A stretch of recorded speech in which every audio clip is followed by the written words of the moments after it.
Hi guys, it's me Nash and welcome back to my channel. And it's a new day and it's a brand new day today.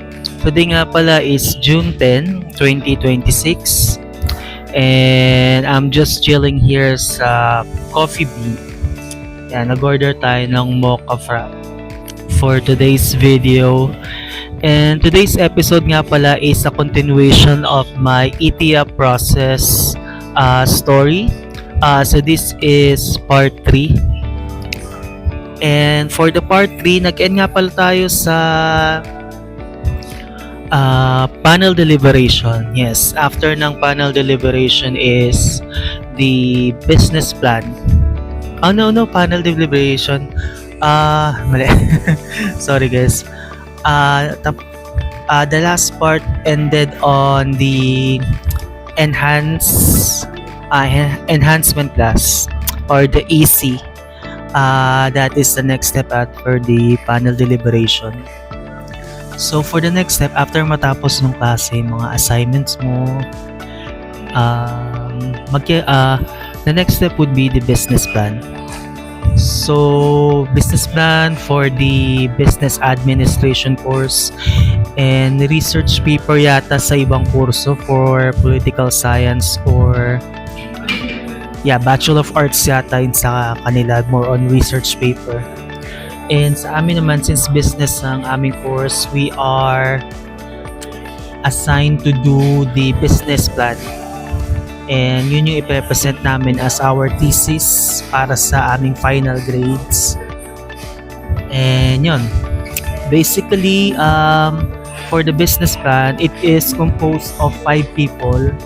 Usually, mga kaklase namin nung sa isang assignment, assignment ko yata yun, more on mag-create ka ng sample business plan, parang hypothetical business plan. And yung mga ka-team namin doon, yun din yung usually yung ka-team namin sa final business plan na making. But unfortunately, yung dalawa sa amin hindi na nagparamdam or nag-back out na yata sa grupo namin. So kami na lang tatlo ang natira, taga Luzon kami lahat. Si Ma'am Lizelle, si Sir Luis, tsaka ako. So we did our business plan after ng Christmas. Medyo busy kasi nung Christmas season eh. So, sabi ko sa kanila, tapusin lang namin itong season na to, then mag-focus na tayo after that sa business plan natin. Pero that time naman is medyo nakagawa na ako ng aming business plan. So, onti na lang yung ipapolish namin for after ng Christmas season, mga January kami nag-start. So tatlo kami noon and kanya-kanya rin kami tokas sa paggawa ng business plan. So dito naman sa business plan guys, don't you worry kasi may tutulong naman sa inyo na advisor to check on your finances, financial reports, and sa business plan making. So during the enhancement class, tinuturuan din nila kayo how to make the business plan. And kung yung mga natutunan mo doon, i-apply mo doon sa paggawa ng business plan nyo for the final assignment for the curriculum. Madali lang naman siya guys kasi meron ka namang previews na business plan na pwede mong pagtuon or gawing sample format. Pero syempre, gagawa ka pa rin sa sarili mo. Hindi mo siya pwedeng kopyahin. So, ang hinahanap lang naman nila dito is they wanted to make sure na authentic, hindi kinopya sa iba yung business plan and ikaw talaga gumawa mismo. Kaya pag present mo yun sa panel of experts is alam mo dapat yung business plan mo, hindi yung pag tinanong ka nila isa-anga-anga ka. Yun ang may importante dun guys, as long as makita nila yung effort mo sa paggawa ng business plan at alam nila na ikaw or yung group nyo mismo ang gumawa is okay naman siya. So we started finishing our business plan before January ends, para mga 3rd week or 4th week.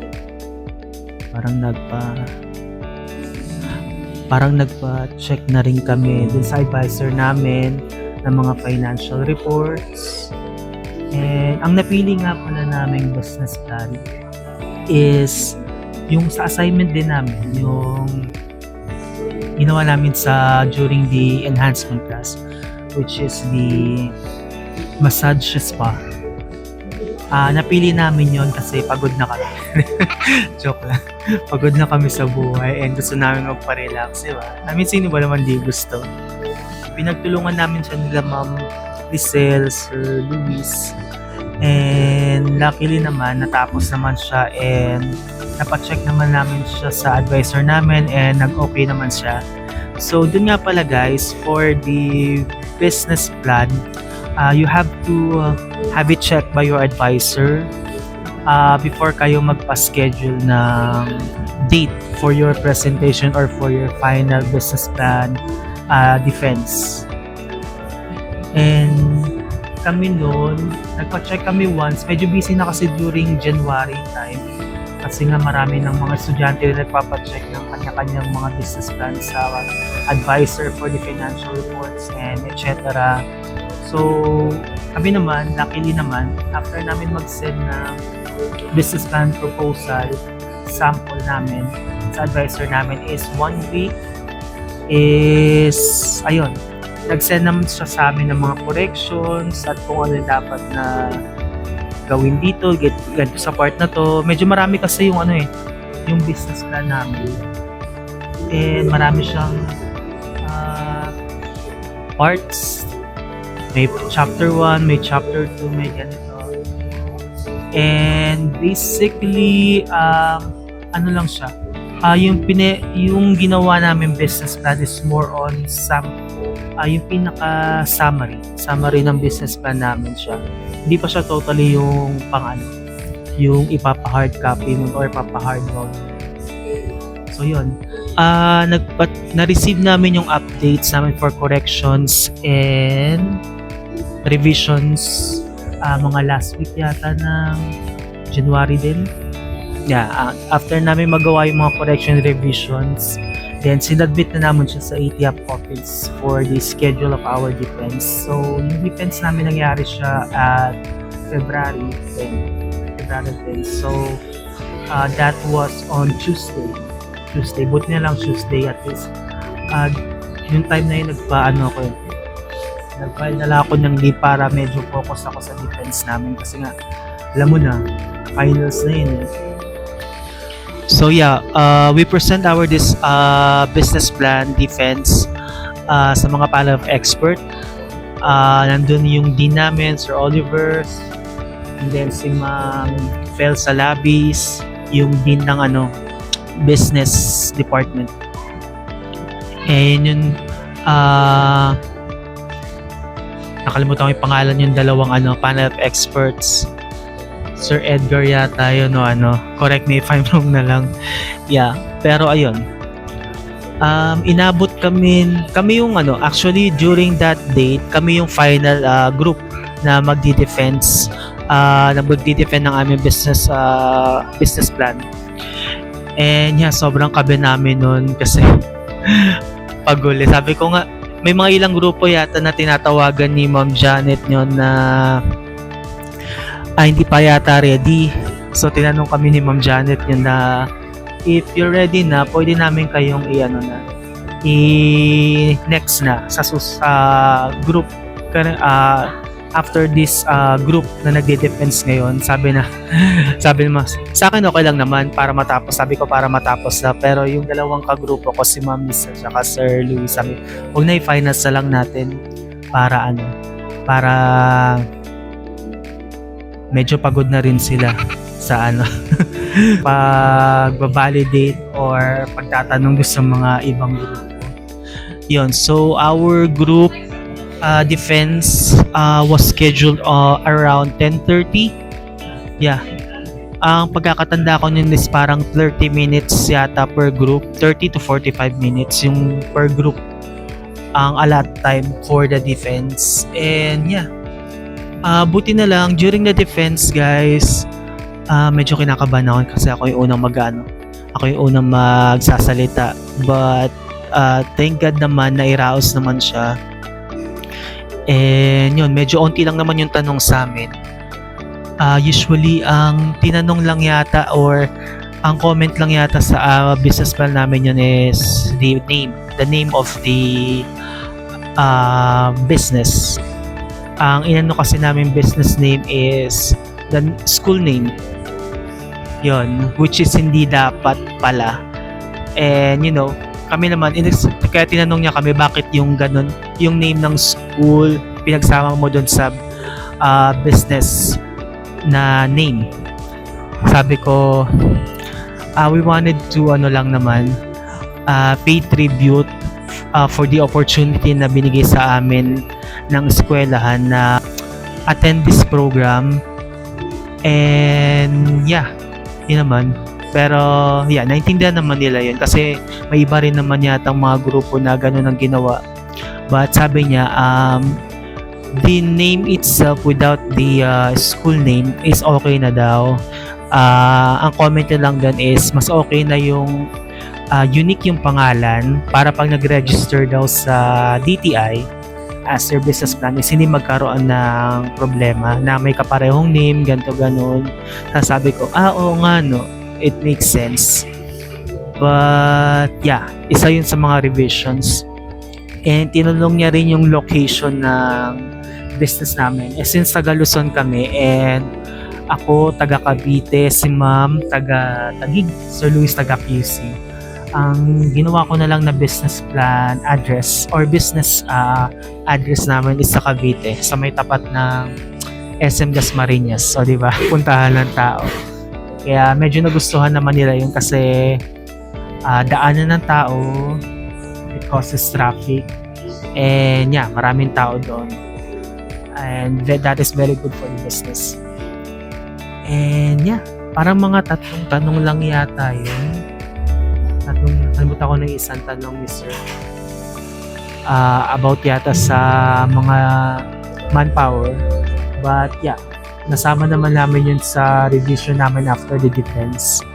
And yun, natapos yung business plan namin around, mabilis lang, parang mga 30 minutes lang yata siya kasi since pa-lunch na rin yun. And may mga schedule yung ibang prof after that. So yeah, after the defense is, yeah, ang next step mo naman yun is gagawin mo na yung mga revision mo for the hardbound. So, yeah. After mong magawa yung revisions for the hardbound, then check mo naman yung hardbound mo kay sa isang prof namin kay Dr. Xiao. Siya yung mag-check and magbabalidate kung okay na for hardbound print yung aming business plan. So, madali lang naman siya guys. Parang mga onting revision na naman yun eh. And nagawa ko na rin siya during nagpe-prepare kami for our defense. Parang sinabay ko na rin siya para onti na lang din yung gagawin namin. And hindi na hassle since alam ko marami rin magpapacheck for the hardbound. So, after ng hardbound, yeah. Na-approve naman ni Dr. Xiao at advisor namin for the financial reports.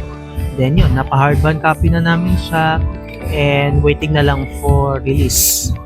And yan, nagbayad na din kami sa kanila for the hardbound copy para ma-send na rin nila for the signature for approval na okay na yung business plan namin. So, after naman ng defense namin for the business plan or for the thesis is the comprehensive exam.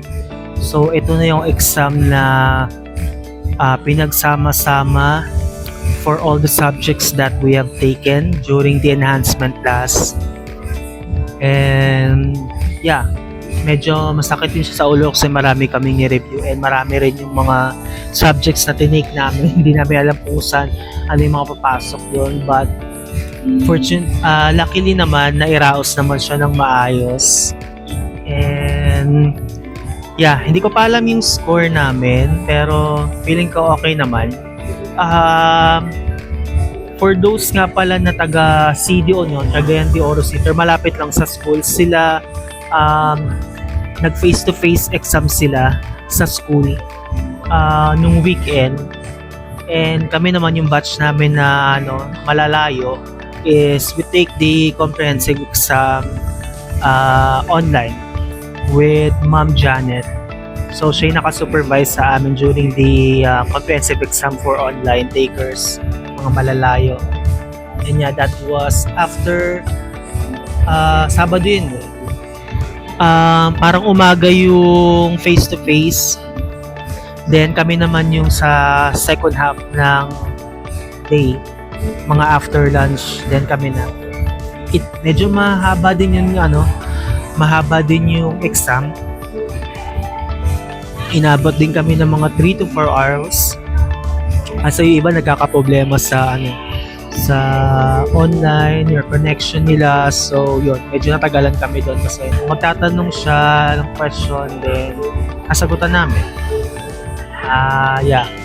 Parang binigyan kami ng 5 minutes yata, 3 to 5 minutes to answer per question. Nakalimutan ko na yung question pero madami-dami yun. Then meron pang mga explanation doon, paano ka nag-came up sa mga sagot, mas mga ganun. But luckily naman natapos naman siya and nairaos naman namin. So yun. After ng comprehensive exam is nagpe-prepare na kami for the graduation requirements. For the graduation requirements, nag-send sila sa amin through Google, email, and yeah. Sinek lang namin kung kompleto na kami sa requirements. Medyo madami yung requirements guys eh. So, ang mangyayari is ipapa-hardbound sa amin lahat ng mga requirements namin for the graduation and papipirmahan yun once okay na sa mga prof namin, sa admin ng ETIAP, and sa register, pending na na bayarin sa kanila. Sa isang pipirmahan nila yun after matapos ng matapos mong i-compile lahat ng requirements for graduation. So medyo luckily naman medyo kompleto naman ako ng mga requirements halos. So ang pinaka na lang doon is compilation. So kami, since malayo kami, kinumpile namin siya into one PDF lahat ng requirements. So hindi naman kayo mahirapan guys kasi meron namang magkakasunod-sunod naman yung mga requirements doon. Then pag okay na lahat, na-approve na yung mga requirements mo for graduation and nag-okay na si Ma'am Janet na okay na to for hardbound, then goods na yon. Then magbabayad ka na lang sa school press for the hardbound.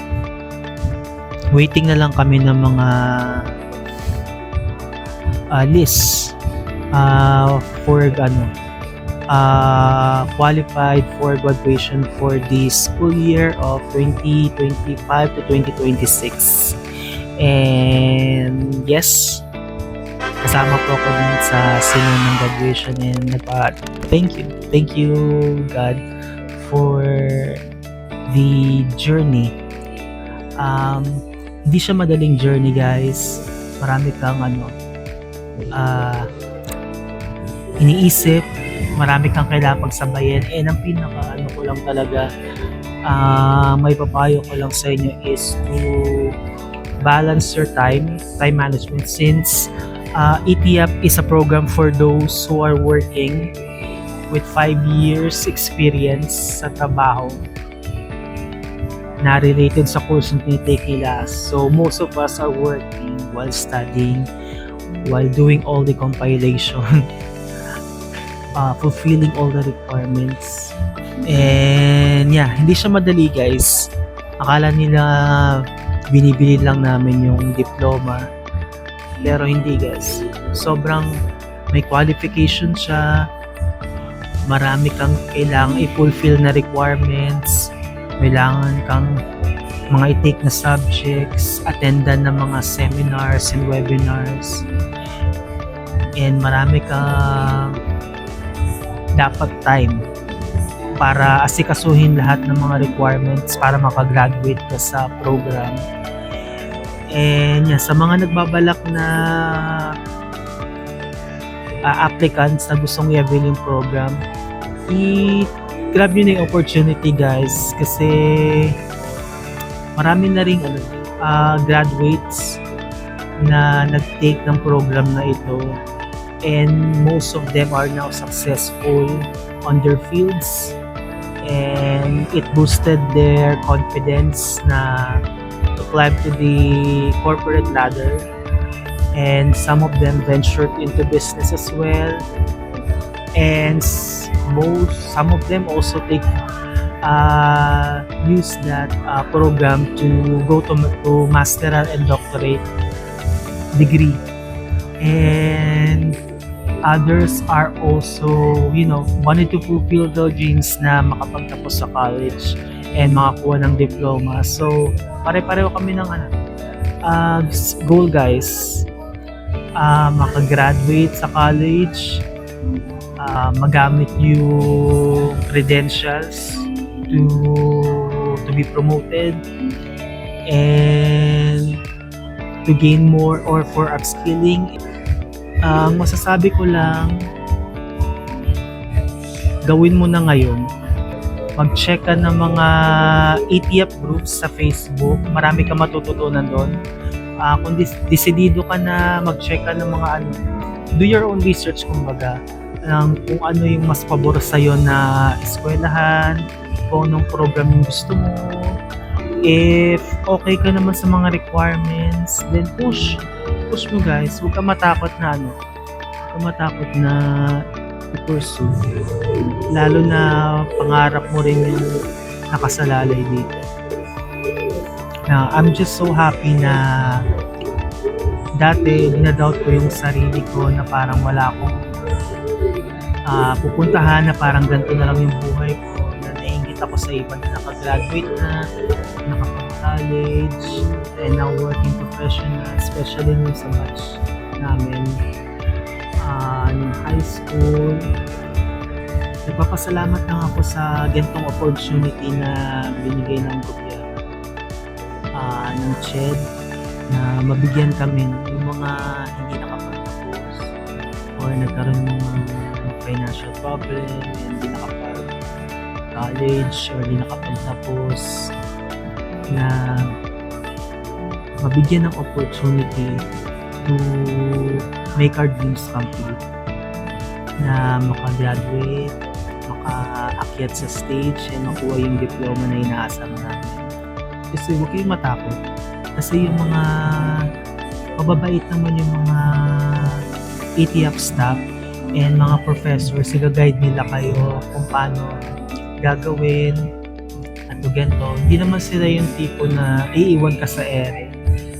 And I'm so happy to my school na pinili ko, sa Liceo de Magdalena University, kasi they've guided me all throughout the process, and hindi nila ka pinabayaan. Papasalamat ako kasi tinanggap nila ako. Sila unang tumanggap sa akin na sa program na ito, and I'm really thankful to them, kasi yeah, I made my dreams come true. They made my dreams come true, and yeah, sobrang happy ko lang. And I will use this skills na nakuha ko sa kanila and credentials to go to the next level. So we'll see guys kung ano mangyayari sa next life after makagraduate sa ITF. So babalitaan ko kayo. So yun lang muna guys for today's video, and I hope may natutunan kayo sa akin. And yeah, don't stop believing, di ba? Kahit minsan nakakabudo na sabihin, totoo lang yun. Dreams do come true. Trust God's timing, and always believe that may mga bagay na kahit ma-delay man, kung para sa'yo. And nagkaroon lang ng onting detour sa iba, but at the end of the day, dun pa rin ang punta mo. Mas okay na rin siguro yun kasi marami kang natutunan bago ka nakagraduate. Now, I just want to say thank you to the Lord for this opportunity, and hindi niya ako pinabayaan na nakamit ko yung pangarap ko na akala ko dati imposible na, since medyo tumatanda na rin tayo. Nakala ko hanggang dito na lang ako, but yeah, God is good and I will always be thankful to Him. And sobrang saya ko lang, guys. So don't stop believing and always trust the Lord. And see you next year. Bye bye, guys.